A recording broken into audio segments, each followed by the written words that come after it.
Hello, everyone. Welcome back. This is our last chapter in our book, The BFG, and it's called Feeding Time. So if you remember, in the last chapter, they caught all of the giants, the man-eating giants, and they dangled them underneath their helicopters, or as the BFG would so lovingly put it, the belly hoppers. Is that what he's called them? The belly hoppers or the belly boppers? And they brought them home. Okay. So, then this chapter is called Feeding Time. While the giants were being captured, a tremendous bustle and hustle was going on back home in England. Every earth digger and mechanical contrivance in the country had been mobilized to dig the colossal hole in which the 9 giants were to be permanently imprisoned. 10,000 men and 10,000 machines worked ceaselessly through the night under powerful arc lights, and the massive tank was completed only just in time. The hole itself was about twice the size of a football field and 500 feet deep. The walls were perpendicular, and engineers had calculated that there was no way a giant could escape once he was put in. Even if all the 9 giants were to stand on each other's shoulders, the topmost giant would still be some 50 feet from the top of the hole. The 9 giant-carrying helicopters hovered over the massive pit. The giants, one by one, were lowered to the floor, but they were still trussed up, and now came the tricky business of releasing them from their bonds. So they dropped them in the hole, but now that they're in the hole, they're still all tied up. So how do they untie them? That's kind of tricky because, I mean, if somebody goes down there, they're going to eat them, right? I wonder how they're going to fix that. Heidi says, why don't they just leave them tied up? I guess I could do that. Okay, so the hole itself was... Have I already read that? I'm sorry. I lost my place in my explanation.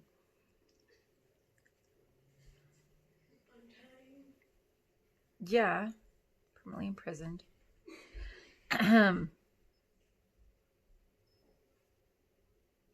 Oh, yeah, it's right here. Okay, sorry. But they were still trussed up, and now came the tricky business of releasing them from their bonds. Nobody wanted to go down and do this, because the moment a giant was freed, he would be sure to turn on the wretched person who had freed him and gobble him up. As usual, the BFG had the answer. I has told you before, he said. Giants is never eating giants, so I is going down, and I shall untie them myself before you can say Rack Jobinson. With thousands of fascinated spectators, including the Queen, peering down into the pit, the BFG was lowered on a rope. One by one, he released the giants. They stood up, stretched their stiffened limbs, and started leaping about in a fury. Why is they putting us down here in this grass-splotchling hole? They shouted at the BFG. Because you is guzzling human beings, the BFG answered. I is always warning you not to do it, and you is never taking the titchiest bit of notice. In that case, the flesh lump eater bellowed, I think we is guzzling you instead. The BFG grabbed the dangling rope and was hoisted out of the pit just in time. The great bulging sack he had brought back with him from Giant Country lay at the top of the pit.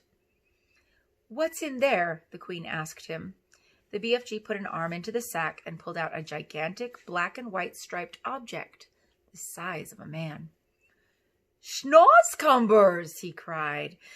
This is the repulsant Schnozzcumber, Magister, and that is all we is going to give these disgustive giants from now on. May I taste it? The Queen asked. Don't, Magister, don't, cried the BFG. It is tasting of trog's filth and pig squibble. With that, he tossed the Schnozzcumber down to the giants below. There is your supper, he shouted. Have much on that?" He fished out more schnoz-cumbers from the sack and threw them down. The giant's bellow howled and cursed. The BFG laughed. "It serves them right, left, and center," he said. What will we feed them on when the schnoz-cumbers are all used up?" the Queen asked him.